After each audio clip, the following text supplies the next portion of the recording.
Galing kay Mel Pagaduan, everyone is saying that Maymay and Edward look so good together. Of course, they are perfect for each other. Perfect. Fly high, Mayward. Nakita ko doon, nasa trending list to kahapon yung Fly High at Naka 50-something thousand tweets Grabe, yata. In fairness. Ako, nakukyutan ako sa kanila.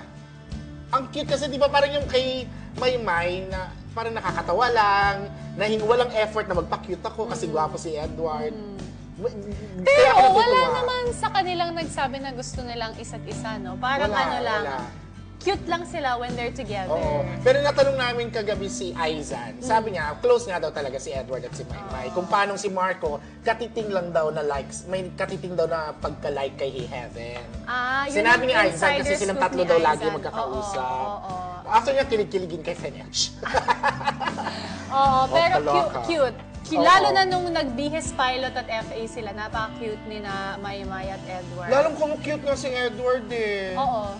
Feeling ko dahil lumalabas na siya sa kanyang shell, kaya syempre sumasama na din yung cuteness appeal. Oo. Oo, nireveal natin to dati na crush ni Maymay, ang celebrity crush ni Maymay. Actually, when we guested her, diba, that's also what she said, Enrique Hill. And even yung housemates sinasabi nila na si Edward may Enrique Hill. Oo. Meron. Nakikita ko na talaga. Meron talaga. Si Ken. Di ba crush din naman ni Edward ay si Liza, di ba?